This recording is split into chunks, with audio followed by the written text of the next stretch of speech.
오늘 우리에게 주신 하나님 말씀 데살로니가전서 2장 6절 7절 말씀입니다.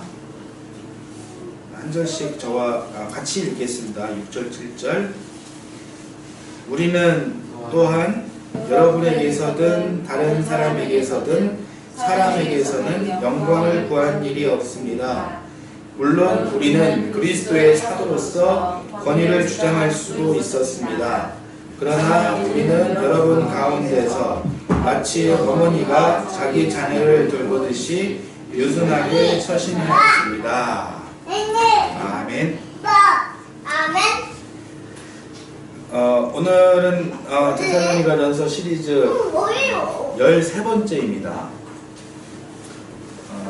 데살로니가전서 여행을 한 주 쉬었죠? 한 주 쉬었을 뿐인데 좀 오랜만에 나누는 그런 이야기인 것 같습니다. 지난 시간에는 5절 본문으로 바울의 고백이라는 제목으로 두 번에 걸쳐서 말씀을 나눴습니다. 바울의 고백 첫 번째는 여러분 기억하십니까?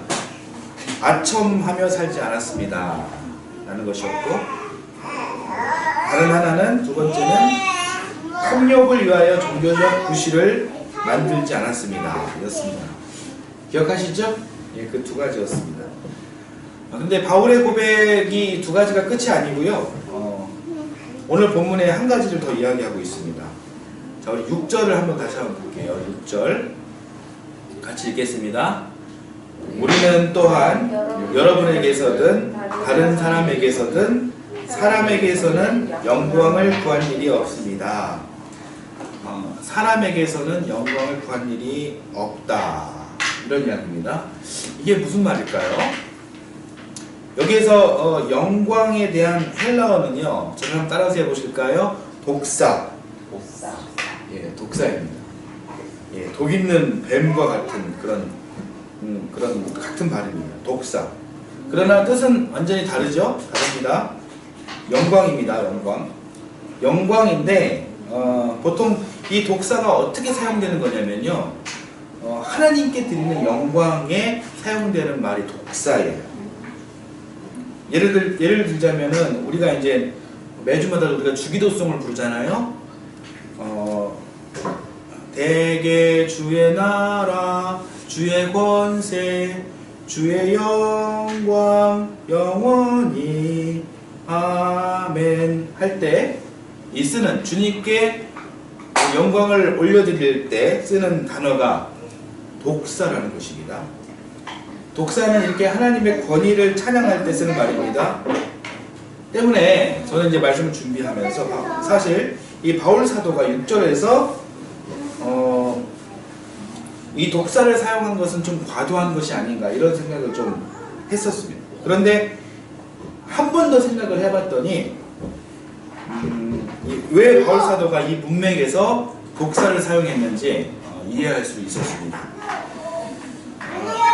하나님의 권위를 위협하는 것은 바로 사람의 권위죠. 사람은 이 하나님의 질서를 무너뜨리고 이 사람의 질서를 세우기 위해서 이 법과 제도를 아주 강력하게 세웁니다. 또 이 불특정 다수가 그 법을 찬양하도록 교육하고 막 강요를 합니다. 이런 문화, 이 사람의 문화가 어제 오늘의 연속성이 있는 것이죠. 이 바울 사도가 살았던 이 시대에도 동일하게 그런 문화가, 사람의 문화가 적용되었었습니다. 그런 상황과 세태 속에서 이런 문화를, 이 세태를 은유적으로 비판하기 위해서 바울 사도는 이 독사라는 단어를 썼으리라, 이렇게 저는 생각을 해보았습니다.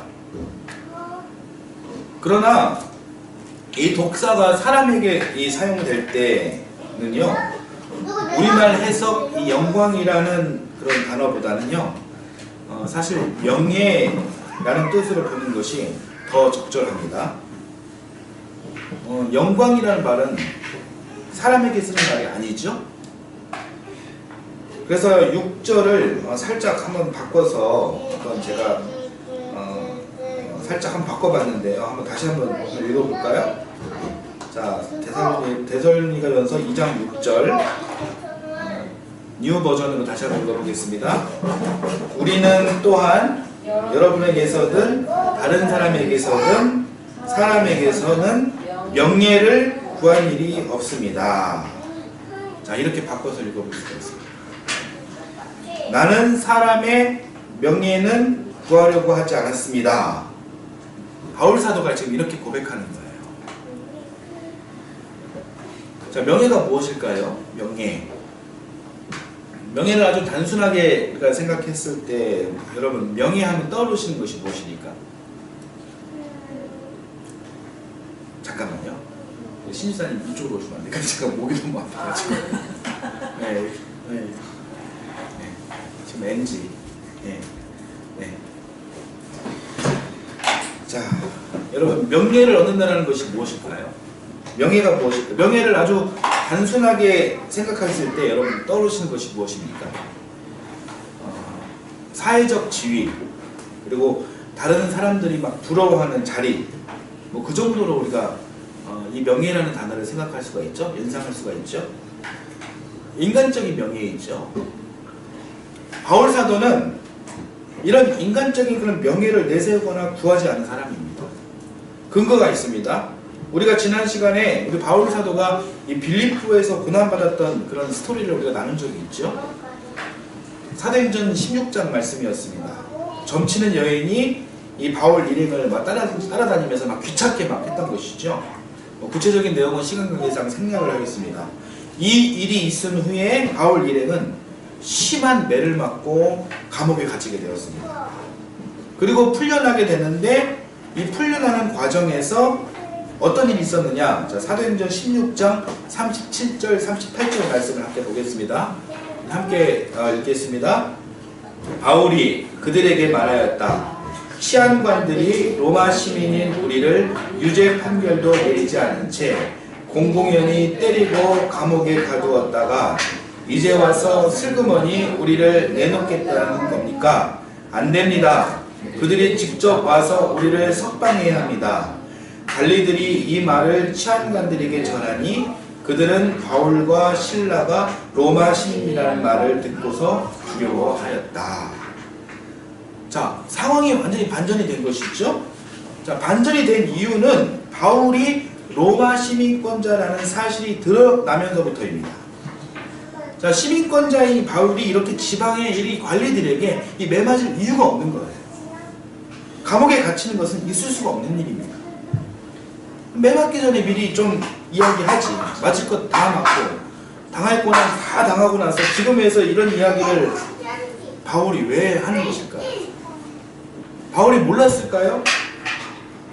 상당한 지식인이었던 이 바울이 이 사실을 몰랐을 리는 없습니다. 분명히 매맞기 전에 자신이 로마 시민이라는 사실을 이야기했다면 사도행전 16장 이야기는 완전 다르게 전개됐을 것입니다. 그런데 바울은 끝끝내 그것을 내세우지 않고 당할 고난을 다 당하고 풀려날 이 지점에 이르러서 이 사실을 밝히는 것이죠. 이뿐만이 아니에요. 바울 사도는 자신이 가는 여정 속에서 자신의 신분이 로마 시민이었다라는 사실을 이야기했다면 많은 고난을 피할 수도 있었을 것입니다. 만약 그랬다면 바울은 아주 비교적 편하게 다닐 수 있었겠지만 이렇게 가장 낮고 낮은 삶의 한복판에서 복음을 전하는 일은 아마 불가능했을 것입니다. 로마 제국에서 이 로마 시민권자가 된다는 것은 얼마나 명예로운 일이었겠습니까? 그러나 이 바울은 복음을 위하여 그런 명예를 포기한 것입니다. 그런데 더 생각해보면 명예란 우리가 방금 위에서 이야기했던 그런 어떤 자리, 포지션, 그런 이상의 뜻을 내포하고 있습니다. 명예라는 것은요, 살아있는 생물과 같은 것입니다. 어떤 사회나 집단이 어떤 상황 속에서 기대하는 행동 양식이 있습니다. 그것을 지켜내는 것이 비록 어렵다 할지라도 그것을 반드시 행해내야 그것이 살아있는 명예가 되어지는 것이죠. 만약에 그것을 지켜내지 못한다면 반대로 그것은 죽은 명예, 곧 수치로 이어질 수가 있는 것입니다. 이 명예와 수치라는 이 상반되는 이 두 개의 가치는 우리가 살아가고 있는 거의 모든 그 문화권 속에서 그 사회를 이끌어가는 기준이 되어집니다. 이 기준이 우리가 앞으로 어떻게 행동하고 또 우리가 어떻게 살아내야 하는지를 정해준다는 것입니다. 예를 한번 들어볼게요. 자, 국회의원들은 여러분 선거를 위해서 사는 사람들입니다. 이 사람들은 이 선거철이나 명절만 되면은 시장통 안으로 들어가서 언론 플레이를 합니다. 이 사람들이 실제 민생에 관심이 있는지에 대해서는 굳이 언급하지는 않겠습니다. 그런데 확실한 것이 있어요. 이 사람들이 시장통에서 이 상인들과 가까운 모습을 보이고 또 사진을 찍고 이 스킨십을 하는 이유는 자신들의 명예를 위해서 그런 것입니다. 이건 확실합니다. 이렇게 가시적으로 보이는 이 민생과 상관이 있는 자신들의 자리를 만들어내야 자신들의 명예가 빛을 발하는 것이고 또 그것이 있어야 재선을 할 수가 있는 것입니다. 민생과 상관없는 자리라면 그거야말로 이 사람들에게 수치스러운 그런 것이 됩니다. 또 그것의 이 수치의 결과물은 낙선으로 이어지게 될 것입니다. 하나의 예이지만 사실 이런 식으로 명예와 수치는 우리 삶을 움직이게 하는 동력이 되어진다는 것이죠. 누구든지 부끄럽거나 창피하거나 수치스러운 삶이 아니라 이 명예로운 삶, 즉 타인에게 인정과 존경을 받는 삶을 살려고 노력을 합니다. 그런데 한 가지 더 생각할 것은 이 명예와 수치의 판단의 절대 기준은 없다는 것이죠. 이것이 또 무슨 말이냐면은 어떤 집단에 속해 있거나 또 어떤 가치관으로 내가 세상을 보느냐에 따라서 과연 무엇이 명예이고 무엇이 수치인지 이 판단 자체가 달라질 수 있다는 것입니다. 어느 경우에는 똑같은 명예를 위한 선택과 판단이었지만 그것이 정반대의 결과물을 가져올 수도 있습니다. 누가복음 13장 10절에서 17절 말씀을 통해서 제가 예를 한번 다시 들어볼게요. 자, 이 누가복음 말씀이 어떤 말씀이냐면은 예수님께서 회당에 들어가셨는데 거기에 18년 동안이나 병마에 시달리고 지금 당장이라도 죽을 것 같은 여인이 한 사람이 있었습니다. 예수님께서 이 여인을 불쌍하게 여기셔서 손을 얹어서 고쳐주셨는데 이 병고침을 받는 이날이 안식일이었어요. 자, 유대 율법에는 안식일에는 아무 일도 하지 말아야 한다라는 조문이 있어요. 이날에는요 밥도 먹지 말아야 하고 이날에는 일도 하지 말아야 되고 이날에는 병고침도 먹으면 안 되는 것입니다. 율법학자들, 이 유대인들에게 자신들의 명예를 지키는 일이란 밥도 먹지 말고 일도 하지 말고 그리고 병고침도 안 받는 일이야말로 자신들의 명예를 지키는 것이었다는 것이죠. 안식일날 죽을 것 같이 아프다 그럼 어떻게 해야 됩니까? 낑낑 앓다가 그렇게 죽는 것이 명예로운 일이다. 논리적으로 그렇다는 것이에요. 그런데 예수님께서는 이 여인을 고쳐주셨습니다. 안식일날에 말이죠. 유대인들은 유대 율법을 왜곡하고 그 유대인들 자신들의 명예를 실추시킨 그 예수님의 행동에 대해서 아주 수치스러움을 느꼈습니다. 예수님께서는 그 유대인들에게 이렇게 말씀하셨습니다. 너희는 소나 나귀가 목마를 때는 안식일에도 개의치 않고 끌어내어 물을 먹이고 밥도 먹이면서 사람인 이 여인이 18년 동안이나 병마에 묶여 죽을 고생을 하는데 내가 이 여인을 고쳐줬다고 그렇게 분노하느냐? 이 여인이 너희 소나 나귀만 못하느냐? 라는 뜻으로 유대인들의 위선을 예수님께서 비판해 주신 것이죠. 자, 예수님께서 쓰신 전략이 무엇입니까? 진짜 무엇이 부끄러운 것인지 묻는 것입니다. 병들어 생존의 위기에 처해 있는 사람을 구하는 것이 우선이냐, 아니면 율법을 구실로 이 사람의 생존 위기를 외면하는 것이 부끄러운 것이냐. 얼마 전에 우리 정치권에서도 이와 비슷한 일이 하나 있었습니다. 뭐였냐면, 여러분 김용균법 아시죠? 기억하시죠? 위험의 외주화 방지를 비롯해 산업 현장의 안전 규제를 강화한 산업안전보건법 개정안. 법안 내용이 참 길어요. 자, 일명 김용균법이 지난 27일에 통과됐습니다. 우리나라 이 산업 시스템 안에 여러분 원청이 있고요, 하청이 있습니다. 이 하청 산업체 근로 환경은 열악합니다. 열악해서 아주 위험합니다. 태안화력 비정규직 노동자였던 김용균 씨가 이런 상황에서 목숨을 잃었습니다.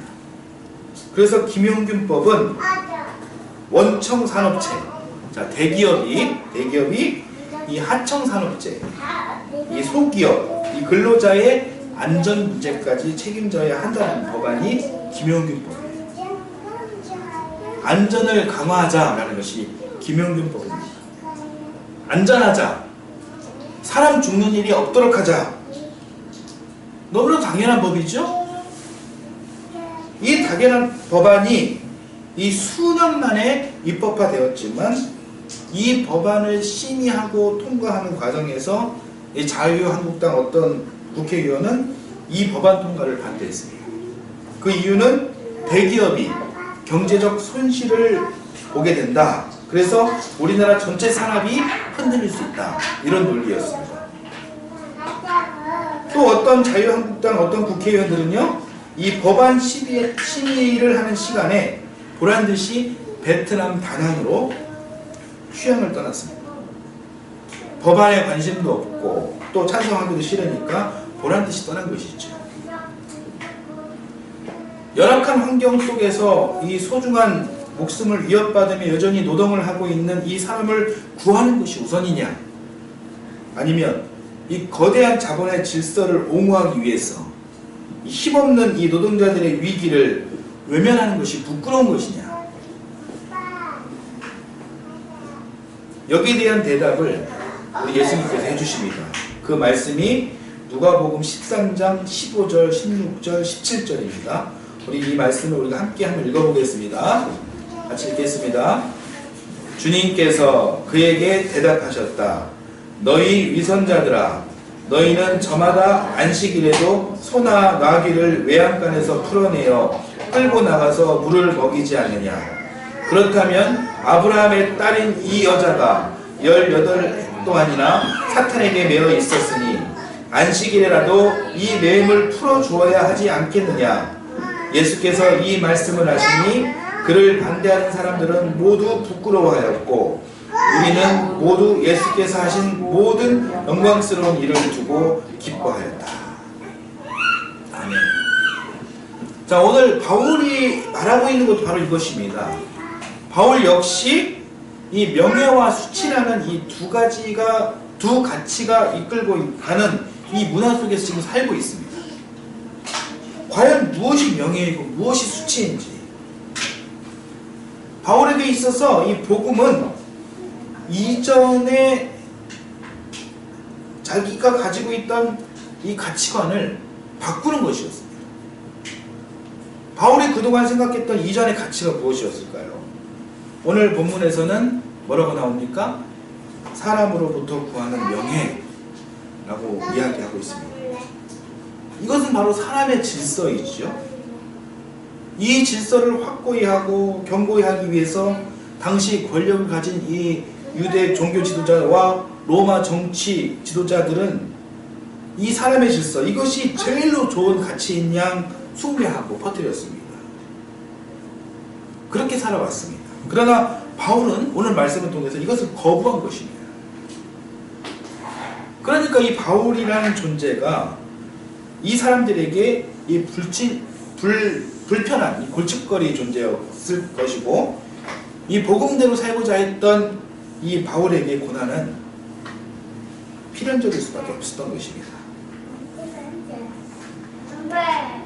여러분, 사람들은 저마다 가치관이 달라요. 세상을 바라보는 관점이 다 다릅니다. 다르기 때문에 무엇이 정의이다 이렇게 설명하는 것도 사실 불필요하고 또 불가능합니다. 그러나 이 신앙의 큰 틀 안에서는요, 그 가치관이 어쩌면 참으로 단순할 수가 있습니다. 하나님께서 이 세상을 창조한 이유 단 하나는 당신의 자녀인 사람들과 하나님께서는 동거동락 동행하기 위함이었습니다. 하나님은 하늘에, 사람은 땅에, 이 하나님 앞에 이 겸손한 사람으로 이 평등 공동체를 이루며 살아가는 것이 하나님의 창조를, 그것이 바로 하나님의 질서입니다. 그러나 사람의 욕심이 등장하고 하나님의 질서에 대항하고 위협하기 위해서 사람은 이 사람의 질서를 세우기 시작합니다. 이것이 선악과를 따먹은 일이었고, 이것이 가인이 아벨을 죽인 일이었고, 이것이 바벨탑을 쌓은 일이었습니다. 이것은 결국 하나님과 사람의 경계를 불분명하게 하고, 사람이 사람을 지배하고 사람이 사람을 정죄하는 바로 죄가 되었던 것이죠. 이 죄는 인류가 발전하면서 오늘날까지 똑같은 맥락으로 더 강화되고 더 견고해지고 있는 것입니다. 이런 상황에서 우리가 지향해야 하는 이 신앙의 가치관은 어쩌면 아주 단순할 수가 있습니다. 하나님의 질서냐 아니면 사람의 질서냐, 여기에서 우리가 판단하면 되는 것입니다. 쉬운가요? 쉬워 보이지만 사실 이것은 꼭 쉬운 것만은 아닙니다. 사람의 질서가 제시하는 이 명예와 수치의 기준은 이 세상에서 지배적 위치에 있던 사람들의 이익과 관심을 오고하는 것입니다. 자, 우리 6절을 다시 한번 읽어보겠습니다. 오늘 본문 6절 뉴 버전으로 한번 읽어보겠습니다. 다시 읽겠습니다. 우리는 또한 여러분에게서든 다른 사람에게서든 사람에게서는 명예를 구한 일이 없습니다. 바울은 사람에게서는 명예를 구한 일이 없다 이렇게 이야기합니다. 이 바울은 이 사람의 질서를 거부했다라고 강변하고 있는 것입니다. 구체적인 예는 아까 말했던 로마 시민권 같은 것이 되겠죠. 로마 시민권, 누구에게는 이 로마 시민권을 완전히 주고, 누구에게는 뭐 이만큼만 주고, 누구에게는 3분의 1만 주고, 누구에게는 아무것도 안 주고, 그러면서 이 계급과 차별이 자연스럽게 만들어지는 것이죠. 아무것도 안 받은 사람들은 무엇이 되겠습니까? 그런 사람들은 노예죠. 차별받아도 마땅한 것이고, 내 마음대로 이 사람을 정죄해도 괜찮은 것이 되는 것입니까? 맞아. 그런 것이었습니다. 그런 방식으로 이 인류는 오늘날까지 계속해서 거슬러 올라온 것입니다. 그래서 이 세상은 기본적으로 악한 것이죠. 강력한 이 악인 것입니다. 그래서 주님 가르쳐 주신 기도에서 악에서 구하여 주시옵소서. 이 악이 너무나도 강력해서 우리 개인이 이 악을 이길 수가 없습니다. 우리 개인이 이 악을, 우리 이성적으로 우리가 이 악을 우리가 컨트롤할 수가 없습니다. 그래서 예수님께서 악을 이기게 하옵소서가 아니라 악에서 구하여 주옵소서. 악의 질서 안에서 종살이하지 않게 하시고, 내 눈은 하나님을 보게 하시고 하나님의 질서를 보게 하옵소서. 이렇게 기도하라고 주님께서 이 지혜 있는 기도를 가르쳐 주신 것입니다. 이런 사람의 질서, 기본적으로 이 악한 질서는 사실 명예가 아니에요. 이 로마 시민권을 누구에겐 주고 누구에게는 주지 않고 뭐 이런 것들, 사실 이것은요 명예가 아니라 로마 제국을 통치하는 수단인 것입니다. 계급 질서를 옹호하고 견고하게 하는 이 사람들의 통치 수단, 이것이 바로 사람의 명예인 것입니다. 바울 사도는 이 예수님을 믿게 되면서 결정적으로 깨달은 것이 바로 이것입니다. 이전에 자신이 가지고 있던, 자신이 흠모했던 그 모든 것이 바로 사람의 명예였다는 것입니다. 그것을 깨달은 것입니다. 여러분 오늘 집에 가셔가지고 제가 부탁 하나 할게요. 빌립보서 3장을 꼭 한번 읽어보십시오. 오늘은 빌립보서 3장 8절 말씀을 보겠습니다. 빌립보서 3장 8절 함께 읽겠습니다. 그뿐만 아니라 내 주 예수 그리스도를 아는 지식이 가장 고귀함으로 나는 그 밖의 모든 것을 회로 여깁니다. 나는 그리스도 때문에 모든 것을 잃었고 그 모든 것을 오물로 여깁니다. 그리고 이어서 3장 20절 21절 말씀을 또 보겠습니다. 자, 같이 읽겠습니다. 그러나 우리의 시민권은 하늘에 있습니다. 그곳으로부터 우리는 구주로 오실 주 예수 그리스도를 기다리고 있습니다. 그분은 만물을 복종시킬 수 있는 권능으로 우리의 비천한 몸을 변화시키셔서 자기의 영광스러운 몸과 같은 모습이 되게 하실 것입니다.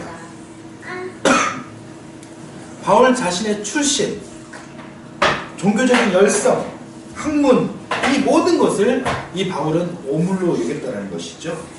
그런 이야기를 하면서 우리의 시민권은 오직 하늘에 있다, 이렇게 바울 사도는 증언하고 있는 것입니다. 그리고 여러분 이어서 갈라디아서 6장 14절 말씀을 또 읽겠습니다. 자, 같이 읽겠습니다. 그런데 내게는 우리 주 예수 그리스도의 십자가 밖에는 자랑할 것이 아무것도 없습니다. 그리스도로 말미암아 내 쪽에서 보면 세상이 죽었고 세상 쪽에서 보면 내가 죽었습니다. 그리고 이 갈라디아서 이 말씀을 이어 있는 말씀이 오늘 본문 7절 말씀이에요. 자, 7절 말씀까지도 함께 읽겠습니다. 물론 우리는 그리스도의 사도로서 권위를 주장할 수도 있었습니다. 그러나 우리는 여러분 가운데서 마치 어머니가 자기 자녀를 돌보듯이 유순하게 처신하였습니다. 자, 여러분 한번 기억해 보십시오. 자, 7절 말씀에 유순하게 처신하였다, 이 부분 우리가 지난 시간 다룬 적이 있어요. 자, 이 부분을 어린아이 같은 사람이 되었다라고 해석하는 것이 맞다라고 이야기했습니다. 자, 어린아이 같이 겸손하였다라는 해석이 아니고요. 자, 우리 로빈이가 있는데 우리 로빈이처럼 엄마 아빠 없이 독립적으로 아무것도 할 수 없는, 물리적으로 생물학적으로 힘이 전혀 없는 아기가 되었다. 그냥 아기가 응애 아기가 되었다. 자, 그런 이야기입니다. 사람의 질서로 보자면 내가 로마 시민이고 내가 사도이고 내가 배운 사람이고 내가 좀 가진 사람이고 얼마든지 명예 같은 이 권위를 내가 주장할 수도 있었지만 우리는 철저히 아무런 힘이 없는 어린 아기가 되었다. 모든 권위를 내려놓았다. 7절에서는 바울 사도가 이렇게 지금 고백하는 것입니다. 가장 힘이 없는 사람이 되었다라는 것이죠. 가장 힘이 없는 사람이 되었다는 것은 이 사람의 명예로 보았을 때는 이것이야말로 가장 수치스러운 것입니다. 그러나 그리스도의 입장에서 보았을 때는 이것이야말로 하나님께 드리는 가장 영광스러운 일이 되었고 이것이야말로 온전한 명예가 되었다. 그런 이야기를 하는 것입니다. 여러분 좀 복잡하신가요? 복잡한 것 같지만 사실 아주 단순한 것입니다. 우리가 조금이라도 이 복잡한 생각, 복잡한 이런 마음이 드는 이유는요, 우리가 여전히 세상을 바라볼 때, 사물을 바라볼 때 사람의 입장에서 이 세상을 보고 있기 때문에 그런 것입니다. 예수님께서는 이런 말씀하신 적이 있습니다. 누구든지 첫째가 되고자 한다면 꼴찌가 되어 모든 사람을 섬겨야 한다. 누구든지 으뜸이 되고자 한다면 모든 사람의 종이 되어야 한다. 명예와 가치의 기준을 예수님께서 바꾸신 것이죠. 여러분, 꼴찌가 되는 것이 부끄러운 것이 아닙니다. 섬기는 사람이 부끄러운 것이 아닙니다. 종이 되는 것도 부끄러운 것이 아닙니다. 많은 일이 있었던 2018년이 저물어 갑니다. 내일이 오늘의 마지막 날입니다. 올해의 마지막 날입니다. 2018년 마지막 주일을 보내는 우리는 우리 스스로에게 이런 질문을 던져봤으면 좋겠습니다. 나는 과연 무엇을 명예로 생각했고 무엇을 수치로 생각했는가? 나의 명예와 수치 기준이 세상의 기준과 같은가? 아니면 다른가? 나는 오늘도 내일도 사람의 명예를 구하고 있는가? 바울 사도는 예수님을 자신의 삶으로 모신 이후에 인생이 완전히 바뀌었습니다. 우리도 그리스도인이 되었다면 우리의 명예와 수치에 대한 기준도 바뀌어야 할 것입니다. 사랑하는 여러분, 수고하셨습니다. 한 해 동안. 우리 옆 사람을 우리 격려해 주실까요? 한 해 동안 수고하셨습니다. 한 해 동안 수고하셨습니다. 여러분, 한 해 잘 마무리하시고요. 그리고 새해 2019년 새해 여러분 새로운 가치관으로 기해년을 맞이하시기를 예수님의 이름으로 기원합니다. 기도하겠습니다. 하나님 감사합니다. 다사다난했던 한 해를 은혜 가운데 보내게 하신 감사드립니다. 한 해를 되돌아보면 좋았던 일도 많았지만 어려웠던 일, 감당할 수 없었던 일, 알게 모르게 눈물을 흘리며 괴로워했던 시련의 시간, 고난의 시간도 있었습니다. 왜 나에게 이런 일이 생기는지 도무지 이해할 수 없었지만 하나님, 우리가 말씀을 통해 깨닫는 바가 있게 하옵소서. 예수님의 십자가와 고난을 생각하며 우리에게 주어진 모든 일들을 하나님 이해하게 하시고 이를 통해 하나님과 더욱 가까워질 수 있는 그런 기적이 우리 삶 안에 주어지게 하옵소서. 또한 앞으로 펼쳐질 2019년은 더욱 희망이 넘치기를 소망합니다. 최선을 다한 우리의 계획이 있게 하시고 하나님의 선하심으로 그 모든 일들이 성취될 수 있도록 하나님 우리와 늘 동거하여 주시옵소서. 예수님의 이름으로 기도드립니다. 아멘.